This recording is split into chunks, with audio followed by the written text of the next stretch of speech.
দর্শক, আপনারা দেখছেন রাজধানী কারওয়ান বাজারে প্রথম আলো পত্রিকাটি না চেনে এমন কোনো মানুষ নাই। যেমন বাংলাদেশ সারা বিশ্বের মধ্যে একটি অন্যতম পত্রিকা প্রথম আলো।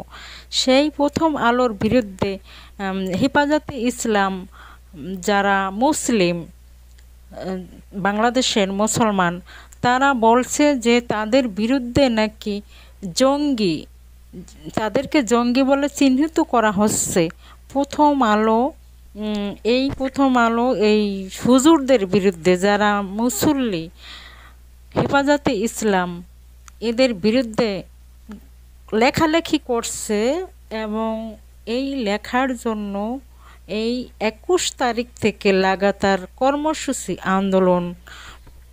এই যে হেফাজতে ইসলামরা, অর্থাৎ হুজুরেরা, যে আপনারা দেখছেন যে মুসল্লিরা যে আন্দোলন করছে প্রথম আলো কারওয়ান বাজার, এই ভিডিওটি করলাম আমি রাতের বেলায়। তখন বাজে রাত 8টা-9টার দিকে। আমি রাতের বেলায় এদের আন্দোলন মিছিল আমি ভিডিও করলাম। এরা মিছিলে বলেন যে এটা কি ভারত না বাংলাদেশ, এটা কি দিল্লি না ঢাকা। এখন যদি ঢাকার মুসলমানের বিরুদ্ধে যদি এই ভারতের দালাল বলে চিহ্নিত করা হচ্ছে প্রথম আলোর সাংবাদিককে, প্রথম আলো মানে এই হুজুরদের বিরুদ্ধে যে অন্যায়, যে জুলুম করছে, এই জন্যই আন্দোলন মাঠে। বলছে যে এরা দাবি পূরণ না হওয়া পর্যন্ত ঘরে ফিরে যাবেন না। এবং হাসিনার যে সৈনিকরা, বাংলাদেশ পুলিশ লীগ, এরা এই হেফাজতে ইসলাম এই হুজুরদের উপরে টিয়ার সেল এবং বোমা, তারপরে শটগান, বুলেট, গুলি চালিয়েছে। এদেরকে আহত করছে, এদেরকে গ্রেপ্তার করছে, গাড়িতে করে নিয়ে গেছে আদালতে। এই যে এরা বলছে যে বর্তমানে বাংলাদেশে যে পুলিশ আছে, এই পুলিশগুলা সব হাসিনার দালাল, আওয়ামী লীগের দালাল। এই পুলিশ বাহিনীকে বাংলাদেশ আওয়ামী পুলিশ লীগ, এদেরকে চেঞ্জ করতে হবে, আবার নতুন করে পুলিশ নিয়োগ দিতে হবে।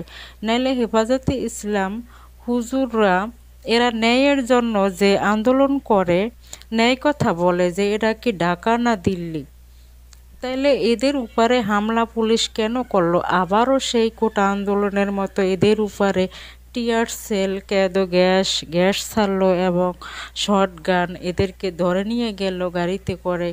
এদেরকে আন্দোলন করতে দিবে না, লাঠিচার্জ, টর্চারিং করলো। কারওয়ান বাজারে যে অবস্থা, আপনারা নিজের চোখে না দেখলে বিশ্বাস করবেন না। এখন প্রথম আলো যদি মানে বাংলাদেশের মুসলিম হয়েও যদি এখনও যদি ভারতের দালালি করে, এখনও যদি হাসিনার কথা বলে, আর এই হুজুরদের উপর এখনও নির্যাতন করে, আগে যেমন খুন কত কি হয়েছে, এই হুজুরদের আয়না করে রাখা হয়েছে, সাপোর্ট দিয়েছে কত বড় বড় চ্যানেল, বড় বড় পত্রিকাগুলি সব শেখ হাসিনার টাকা দিয়ে এদেরকে ম্যানেজ করে নিয়েছিল।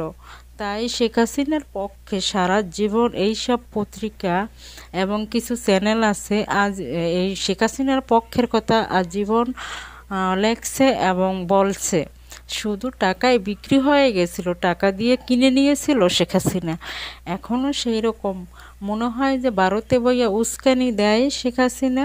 আর এই প্রথম আলো, বিভিন্ন পত্রিকা, বিভিন্ন চ্যানেল এখনও তার কথা বলে, টাকা পাঠিয়ে দিচ্ছে, টাকা খাইছে, তার পক্ষের কথা লিখছে।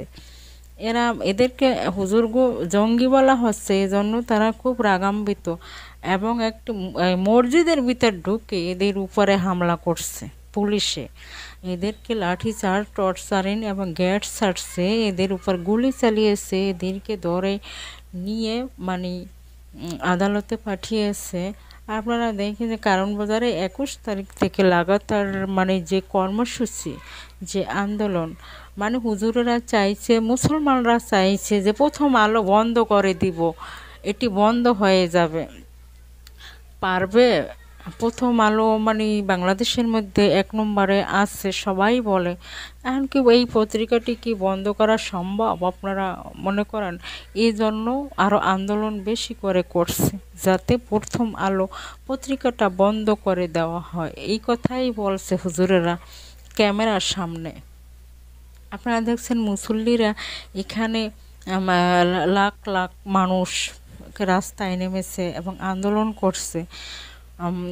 গত ২১ তারিখ থেকে শুরু করছে আন্দোলন, এখনও শেষ হয়নি। তাদের দাবি একটাই, প্রথম আলো পত্রিকাটা বন্ধ করে দিতে হবে। এরা ভারতের দালাল, এরা শেখ হাসিনার দালাল, এরা স্বৈরাচারের দালাল, এই কথা বলেন এবং মুসল্লিকে হেনস্থ করে বিভিন্ন লেখালেখি করে এই পত্রিকায়। সেই জন্যই মানে এরা আন্দোলন চালাচ্ছে। এবং পুলিশ তো পক্ষ নিয়েছে প্রথম আলোর, কিন্তু হুজুরেগো আন্দোলন করতে দিচ্ছে না। এরা ন্যায়ের কথা বলছে, এদেরকে কথা বলতে দিচ্ছে না। এদেরকে আন্দোলন বন্ধ করার জন্য পুলিশ অনেক লাঠিচার্জ এবং বিভিন্ন রকমের মানে তাদের যে অস্ত্রগুলো আছে অস্ত্রগুলো ব্যবহার করছে এই মুসল্লিদের উপর, ঠিক আছে?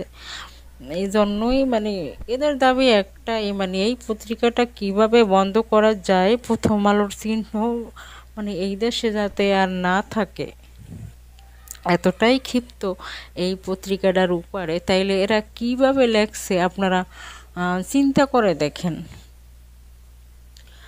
হুজুর বলছে আমাদেরকে জঙ্গি বলা হচ্ছে, আমরা নাকি জঙ্গি, আমরা নাকি সন্ত্রাস। আমরা এখন দেখেন ভারত, শেখ হাসিনা চলে গেছে কিন্তু তার দোসররা তো এই দেশে রয়ে গেছে। তারা রীতিমতো মানে কাজ